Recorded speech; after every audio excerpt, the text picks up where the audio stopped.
Lori Smith on Spreaker, and I'm glad to be back. Haven't been here for a while, and that was a song from Abyss, actually called Abyss from Ash Slater.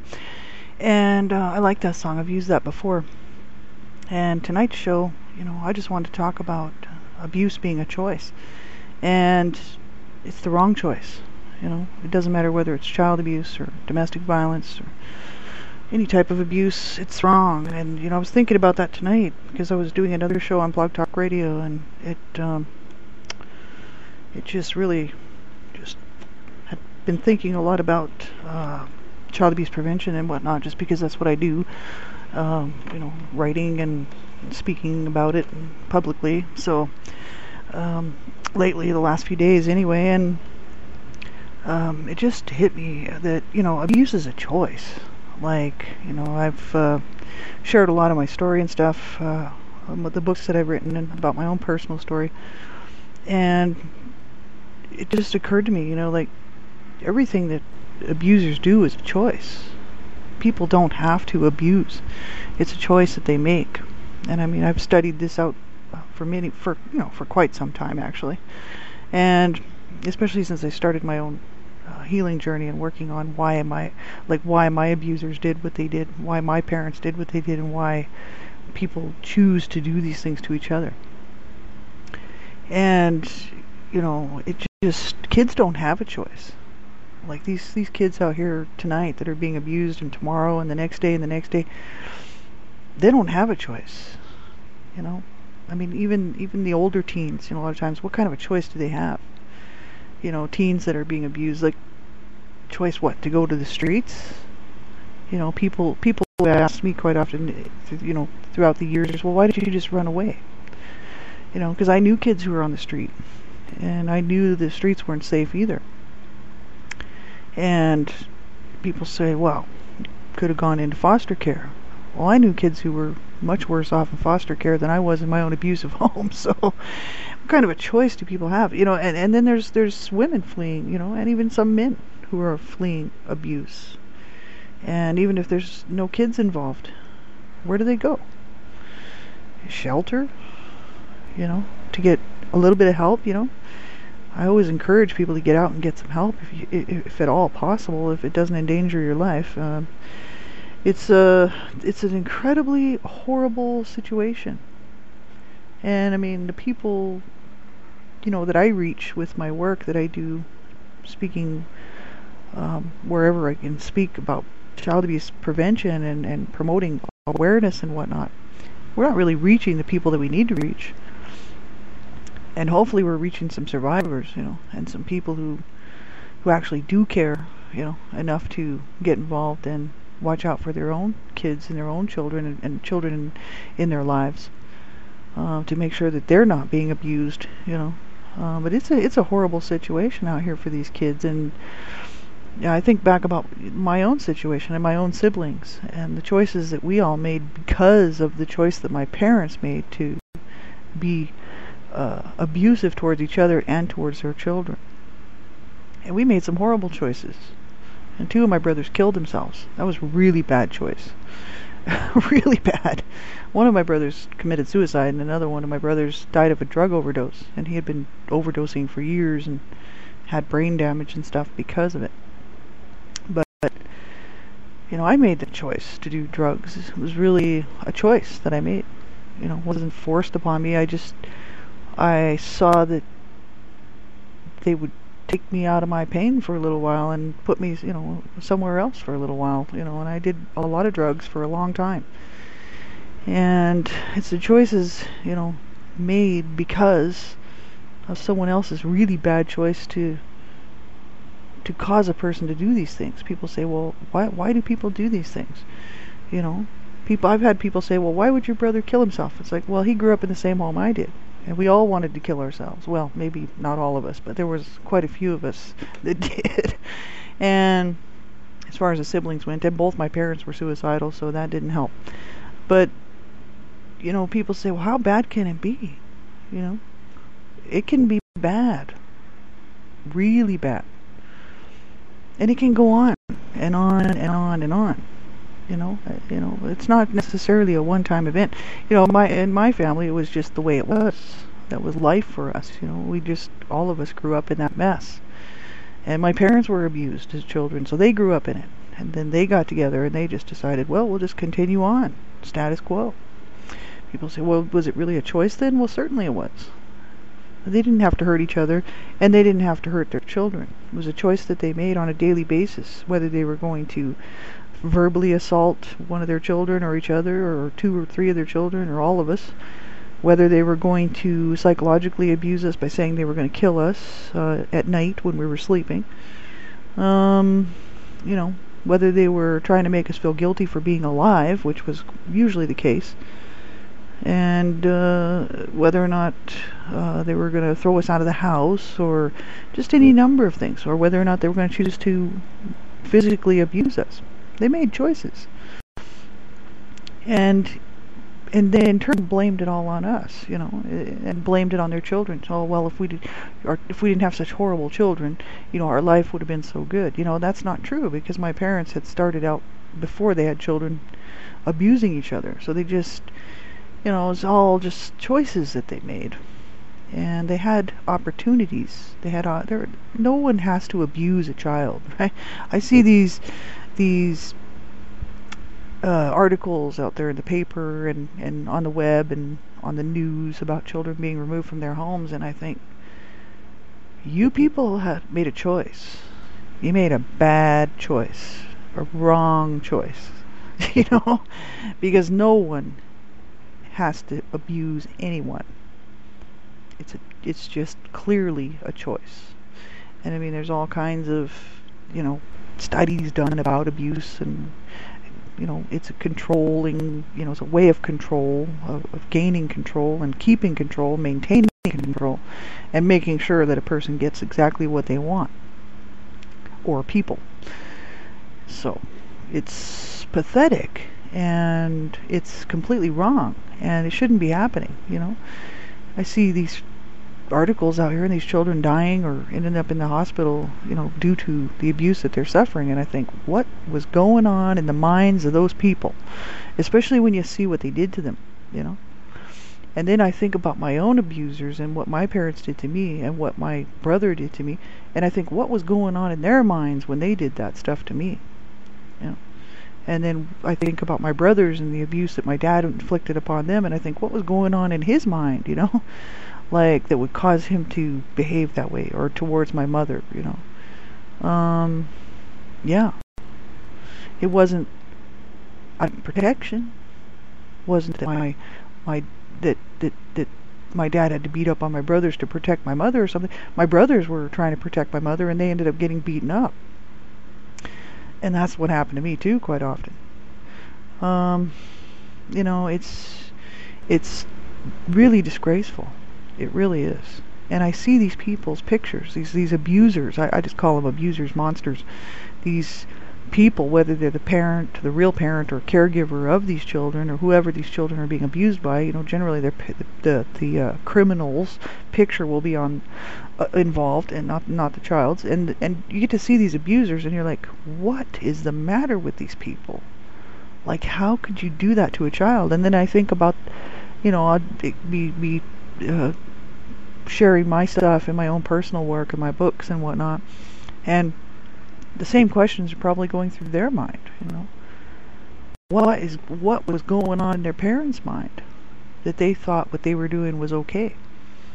And my parents suffered from mental illness. A lot of it was a lot of emotional problems, and for my dad was some mental illness in there, but the courts got involved.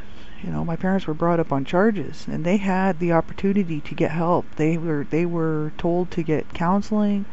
They were told actually that we would be removed from the home if they didn't get counseling, and that they needed to do their part of the bargain, or we would be removed. So my parents went to a couple of counseling sessions, and then we moved to a different country, so to Canada. And so for a short time, then we moved back down there, back down to where I originally was from. But the thing is that my parents had choices, right? And at the point where, when my mother when the courts got involved and my dad and my mom were both brought up on charges, there was an opportunity for them to split and then get their lives together or divorce or whatever, you know.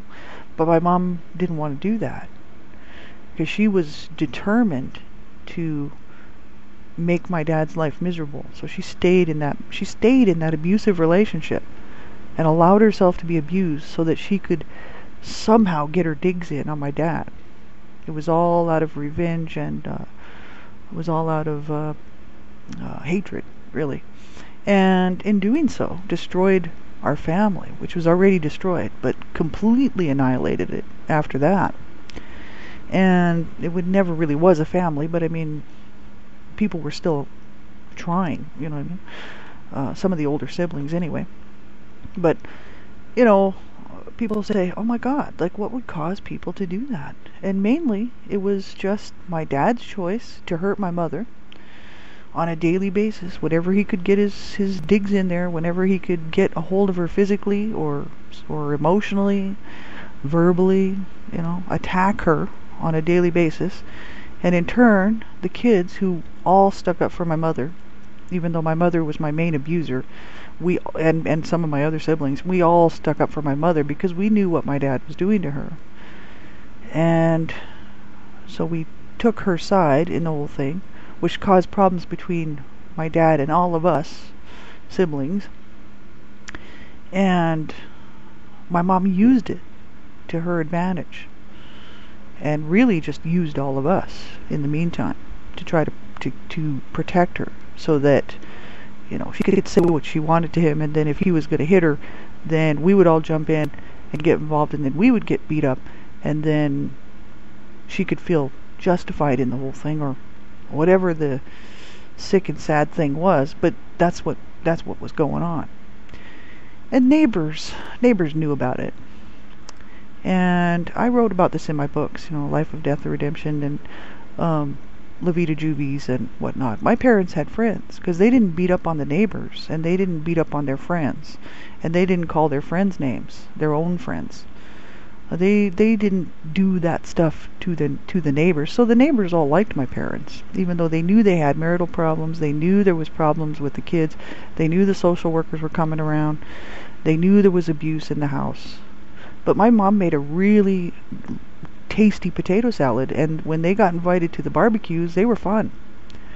You know, they wouldn't scream at each other at the barbecues. They'd wait till they come home. You know, or just prior to. The fights used to break out just before we'd be going, and then I'd be crying because my mom would be slapping me around, and then my mom would be like, you better straighten up and put a smile on your face, because we're going across the street over to the neighbor's house for supper, and you better be smiling the whole time.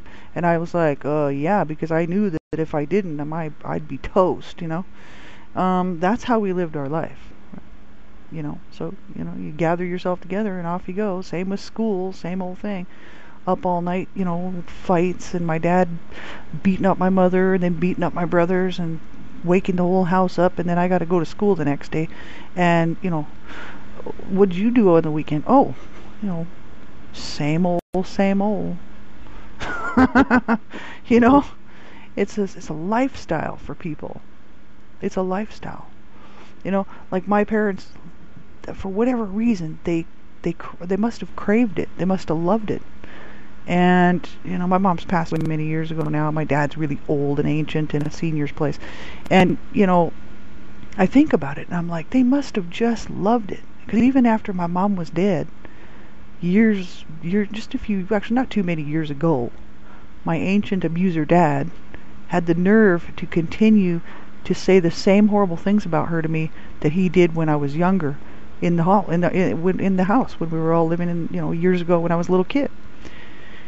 And I told him, I was like, enough, you know, I will not listen to another one of your psychotic rants about Mom. You will never ever talk about her like that again, or I will never speak to you again. Well, actually, I cut him off, so I cut all my family off, and I don't speak to any of my family now.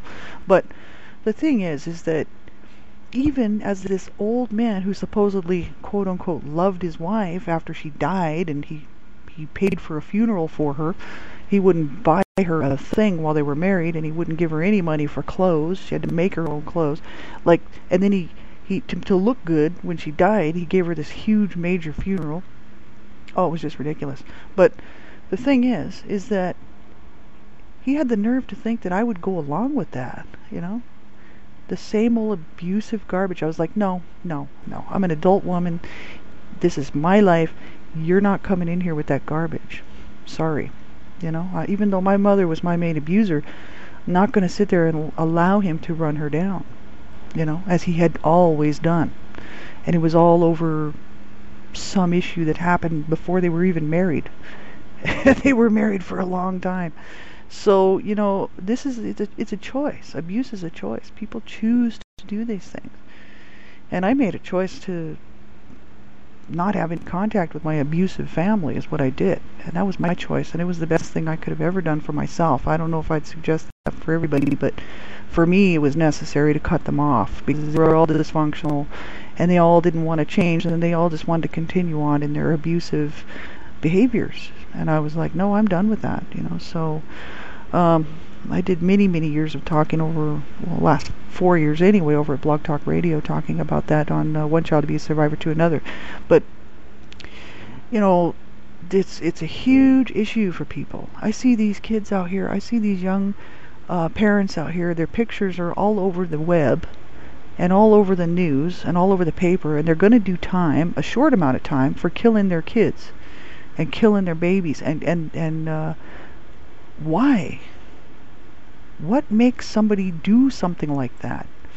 People say, well, there must be something wrong with them. They must be psychologically ill. Yeah, just like my dad, who would threaten us at night. I'm going to kill you all when you're sleeping, you know. I mean, I had to live through that when I was little. I used to sleep with a knife under my bed. I was like, no, it's not going to be me that goes. It'll be you. I was like, 8, 9 years old, thinking about protecting my life. I mean, this is ridiculous, but this is the truth of it, And if he would have snapped, he could have killed us all, right? He held it together somehow. But these other people, these other ones out here today, that I just see these newspaper articles about these abusive people who end up killing their children, and I'm just like, why? I don't get it. No, I don't get it. I'll never understand it. I grew up abused from day one, and I will never understand it. How somebody could do that to their children, and even if they don't kill them, they end up in the hospital due to the abuse, or in care of some sort of care facility, or foster care or whatever. I sit there and I'm like, why? What is the matter with people? And I witnessed it firsthand. But I'll never understand how people can do these things to each other, as as a couple, as a family unit, to their children. No, I'll never get it. I'll never understand it, because it is completely wrong, and it goes on every day. And like I said, I mean, there's so many people out here in the world, especially young people, who have no choice in the matter. They're stuck in their situation they're in. They got to go home and they got to face it. And many times they won't tell anybody that they're being abused. They'll never mention it to anybody, and they'll never get help from a teacher. They'll never get help from a neighbor. They'll just continue on in the mess. Because that's their family. That's one of the reasons why I didn't reach out. I didn't want to be taken away from my home. I didn't want to be removed from my home. I know my older brothers were doing a lot of drugs, and quite often in a lot of trouble with the law and stuff, and my parents never threw them out of the house, like not even when they were in trouble and high at home, just completely high and threatening to stab my sister and stuff with a knife and stuff. They wouldn't throw them out of the house, but my mom threw me out of the house. And I wasn't running around threatening to stab people and doing crazy stuff like that. I was actually a pretty good kid. And I mean, I have to say I was kind of bad, but not bad. I was just kind of normal bad. And my mom threw me out. And I was just like, why? I was like, no way you're not throwing me out. You didn't throw the other brothers out. You didn't throw the other siblings out when they were doing what they were doing, physically almost killing our sister and doing these other crazy things, ripping off the everything from stealing from my sister for drug money, stealing from my mom.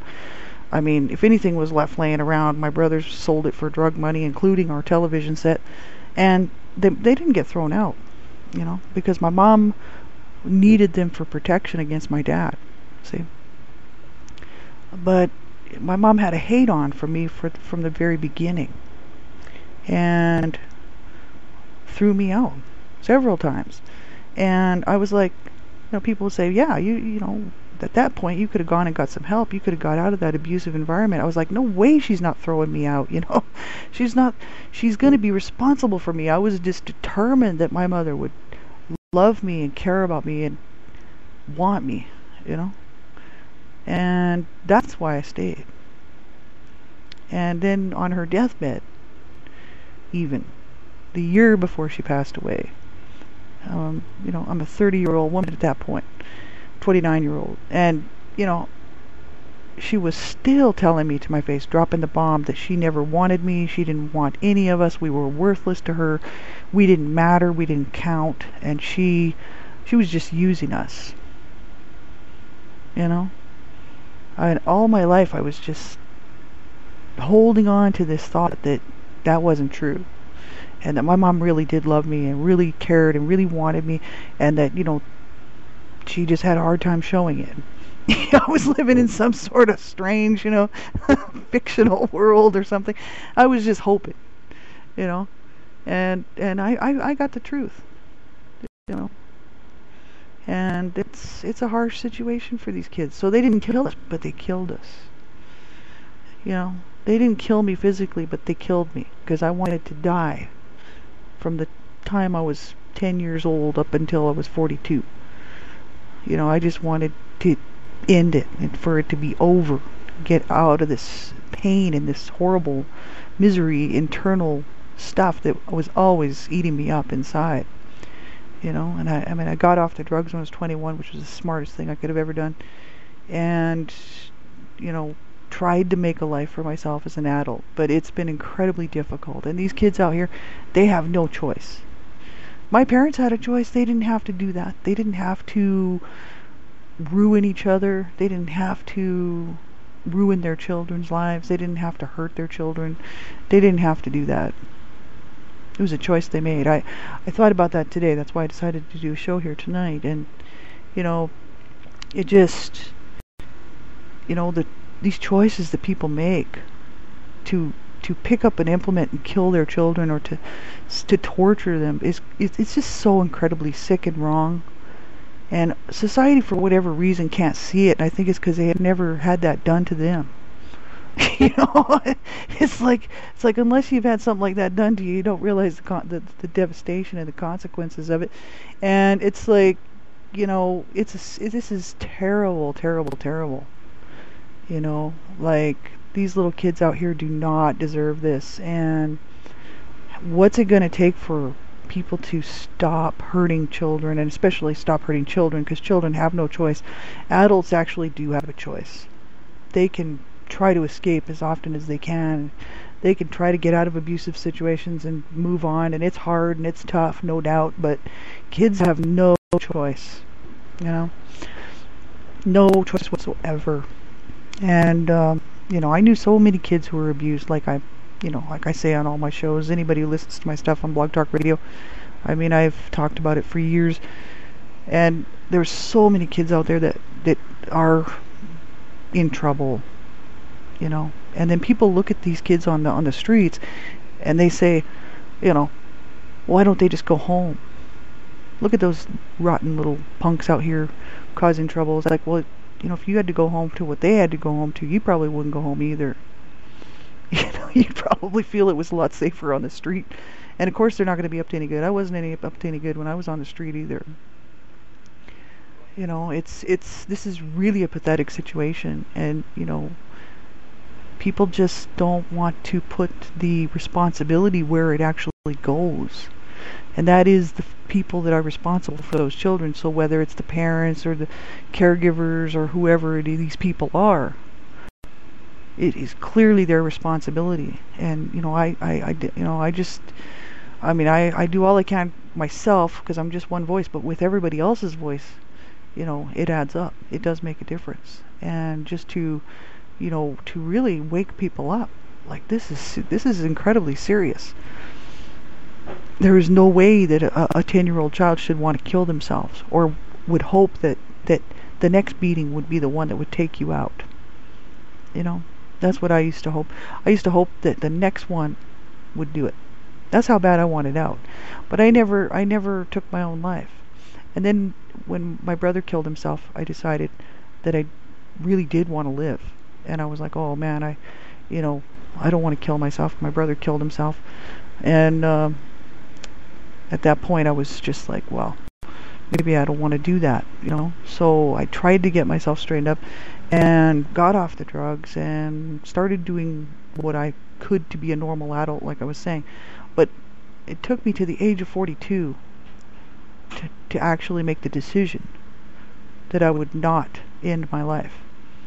That's a long time with a lot of internal pain, and that's what abuse does to kids. And I'm talking, it is serious, and it's beyond description.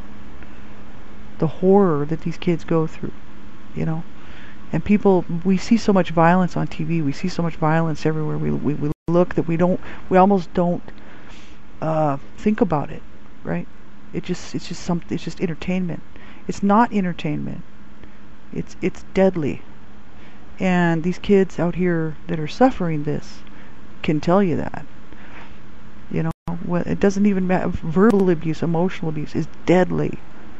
Psychological abuse, it's deadly. Sexual abuse, it's deadly. It's all extremely deadly for a child, and adults alike. Adults alike. This is a choice. Abuse is a choice. And I hope that people realize this. Do not choose to abuse your children. Do not make that choice. Get help before you hurt your children. Get help before you hurt your partner. Get help for yourself before you hurt yourself, right? Just do the right thing and make the right choice, right? Because these kids, they are counting on it, right? So thanks everybody for tuning in. I really appreciate it. I have a lot of people who support my work, and a lot of friends, who are there for me and supporting my stuff, and I really appreciate it because I do a lot of talking and a lot of work on this, and so it's a lot to keep up with, right? So I do appreciate it, and I just wish you all the best, and hopefully I'll be back on here again soon sometime. I don't have a paid account here, so I only have so many hours left, so I just choose to do shows that I feel will hopefully make a difference, and in the long run, right? Talk to you soon.